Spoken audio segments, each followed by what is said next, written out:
नमस्कार, मैं विक्रम सिंह इतिहास की बात ब्लॉग के चैनल में आपका स्वागत करता हूं। मेरे इस वीडियो को सब्सक्राइब, लाइक, कमेंट, शेयर कर मुझे उत्साहित करें।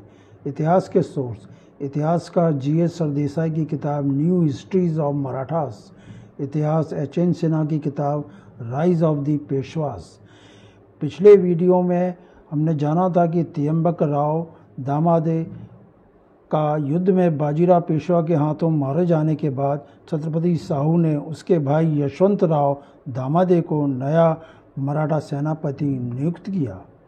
नवीन मराठा सेनापति यशवंत राव दामादे अयोग्य एवं विलासी था। इस कारण सत्ता अंत में मराठा सेनापति यशवंत राव दामादे के हाथ से निकलकर उसके सहायक मराठा सेनानायक पिलाजी गायकवाड़ के हाथ में चली गई। पिलाजी गायकवाड़ अपने स्वामी मराठा सेनापति यशवंत राव के लिए गुजरात से चौथ एवं सरदेशमुखी वसूल करता था। मुगल बादशाह मोहम्मद शाह रंगीला ने मुगल सूबेदार सरबंद खान की बाजीराव पेशवा के हाथों पराजय के कारण उसके स्थान पर जोधपुर के राजा अभय सिंह को गुजरात का नया मुगल सूबेदार बनाया। राजा अभय सिंह ने देखा कि मराठा सेनापति यशवंत राव अयोग्य एवं विलासी है और उसका गुजरात का सारा कार्य उसका मराठा सेनानायक पिलाजी गायकवाड़ देख रहा है और पिलाजी गायकवाड़ का गुजरात के पहाड़ी लोगों एवं कोली सामंतों पर बड़ा प्रभाव है एवं इस समय बाजीराव पेशवा मालवा में मराठा प्रसार के कार्य में व्यस्त है। अतः इस अवसर का लाभ उठाकर गुजरात के मुगल सूबेदार जोधपुर के राजा अभय सिंह के एक राजपूत सरदार ने पिलाजी गायकवाड़ से बड़ौदा छीन लिया और राजा अभय सिंह ने दवाई का घेरा डाल दिया। पिलाजी गायकवाड़ के छापामार संघर्ष से परेशान होकर राजा अभय सिंह ने पिलाजी गायकवाड़ की छल से 1732 ईस्वी में डोकोर नामक स्थान पर हत्या करवा दी। इस हत्या के कारण मराठा सेना उत्तेजित हो गई एवं पिलाजी गायकवाड़ के पुत्र दामाजी गायकवाड़ के नेतृत्व में मराठा एवं कोलियों सामंतों ने मुगल सूबेदार जोधपुर के राजा अभय सिंह पर सन 1733 ईस्वी में आक्रमण कर दिया एवं दवाई बड़ौदा पर फिर से अधिकार कर लिया तथा अहमदाबाद पर आक्रमण कर जोधपुर की सीमा तक उत्पात मचाया। इस मराठा सेना की सफलता से मुगल सूबेदार जोधपुर के राजा अभय सिंह भयभीत हो गया। उसने मराठा सेना के सेनानायक दामाजी गायकवाड़ को चौथ एवं सरदेशमुखी दी एवं अहमदाबाद के राजस्व से 80,000 रुपये दिए एवं मुगल सूबेदार जोधपुर के राजा अभय सिंह ने अपना पद त्याग कर गुजरात से जोधपुर चले गए।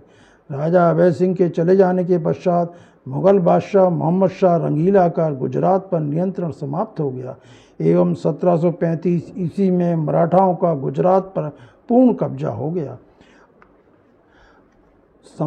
अब हम जानेंगे संभाजी द्वितीय का दमन एवं वारणा की संधि सन 1731 ईस्वी के बारे में।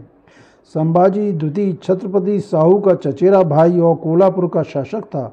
वह आरंभ से ही छत्रपति साहू से ईर्ष्या करता था और मुख्यतः साहू के कर्नाटक में हस्तक्षेप को पसंद नहीं करता था। गुजरात और मालवा की ओर बढ़ती हुई छत्रपति साहू की शक्ति से वह साहू से और ईर्ष्या करने लगा।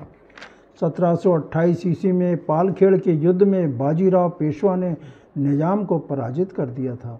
इस पराजय के कारण संभाजी द्वितीय ने अपना एक मित्र खो दिया था, परंतु तब भी उसने कुछ अन्य मराठा सरदारों मुख्यतः उदाजी चौहान के सहयोग के बल पर छत्रपति साहू से आधा मराठा राज्य देने की पुनः मांग की। यही नहीं, इन दोनों ने जब छत्रपति साहू शिकार पर गया था तो 4 व्यक्तियों को साहू की हत्या करने के लिए नियुक्त किया, लेकिन वह सफल नहीं हो सका। इस कारण छत्रपति साहू ने संभाजी द्वितीय एवं मराठा सरदार उदाजी चौहान का दमन करने का निर्णय ले लिया। इस हेतु छत्रपति साहू ने पेशवा बाजीराव, शंभू सिंह जाधव, श्रीपत राव प्रतिनिधि, सिंधोजी निम्बालकर, शेरखोजी हांगरे, पिलाजी जाधव आज से अभियान में सम्मिलित होने के लिए कहा। इस समय बाजीराव पेशवा गुजरात अभियान पर था, इसलिए वह भाग नहीं ले सका, लेकिन वह इस अभियान के दौरान छत्रपति साहू का अगस्त 1729 ईस्वी से 1730 ईस्वी तक परामर्शदाता रहा। मार्च 1730 ईस्वी में मराठा सेना श्रीपति राव प्रतिनिधि के नेतृत्व में वारणा के तट पर एकत्रित संभाजी द्वितीय की सेना पर आक्रमण कर दिया। इस आक्रमण के फलस्वरूप संभाजी द्वितीय और उसके सहयोगी पराजित होकर पनालगढ़ भाग गए तथा संभाजी द्वितीय की चाची ताराबाई, रानी जीजाबाई आदि बंदी बनाकर छत्रपति साहू के समक्ष प्रस्तुत किए गए। छत्रपति साहू ने इन महिलाओं के साथ सम्मानजनक व्यवहार किया, अपितु संभाजी द्वितीय के विरुद्ध आक्रामक कार्रवाई को भी उसके साथ समझौता करने की भावना से रोक दिया। कोल्हापुर के शासक संभाजी द्वितीय को अपनी दुर्बल स्थिति ज्ञात हो गई। इस युद्ध के उपरांत ताराबाई एवं संभाजी द्वितीय की पत्नी जीजाबाई ने शांति स्थापना के पक्ष में योगदान दिया। छत्रपति संभाजी ने संभाजी द्वितीय की पत्नी जीजाबाई को संभाजी के पास पनालगढ़ दुर्ग भेज दिया। ताराबाई ने सतारा में रहने की इच्छा व्यक्त की, अतः ताराबाई के सतारा में रहने की व्यवस्था कर दी गई। पनालगढ़ दुर्ग में पहुंचने पर जीजाबाई ने अपने पति संभाजी द्वितीय को परामर्श दिया कि वह छत्रपति साहू से समझौता कर ले, क्योंकि साहू के साधनों के सामने उसकी सफलता की कोई आशा नहीं थी। यह निश्चित किया गया कि संभाजी द्वितीय छत्रपति साहू से भेंट करें।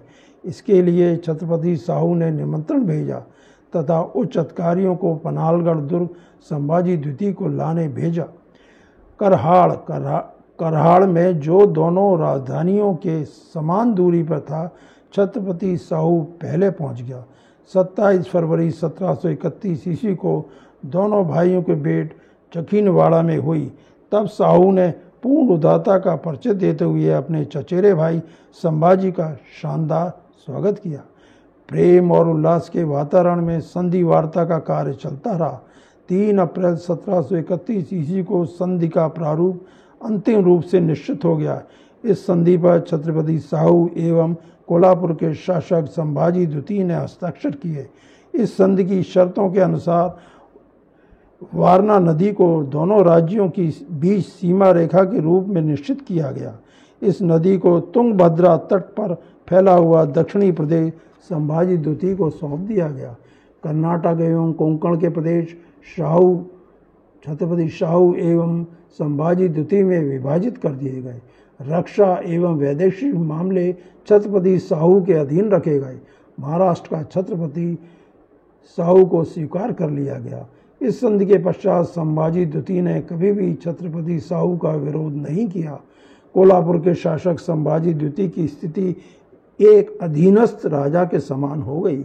विदेशी एवं रक्षा मामलों को छोड़कर आंतरिक मामलों में वह स्वतंत्र था। इस गृह युद्ध को ताराबाई ने प्रारंभ किया था और संभाजी द्वितीय ने जारी रखा। 23 वर्षों तक राज्य की शांति भंग रही तथा मराठा सेनाओं को भारी हानि उठानी पड़ी एवं मुगलों को इस गृह युद्ध के कारण मराठा शक्ति को कमजोर करने का अवसर मिला। जबकि इस मराठा गृह युद्ध से ताराबाई एवं संभाजी द्वितीय को कोई लाभ नहीं मिला। वास्तविकता में कोल्हापुर राज्य सतारा के अधीन हो गया। इस संधि के पश्चात संभाजी द्वितीय ने कभी भी छत्रपति साहू का विरोध नहीं किया। वह सदैव छत्रपति साहू का सम्मान करता रहा और उससे मिलता जुलता रहा। इस प्रकार मराठा राजवंश में एकता स्थापित हो गई। मेरे इस वीडियो को सब्सक्राइब, लाइक, कमेंट एवं शेयर करें। धन्यवाद।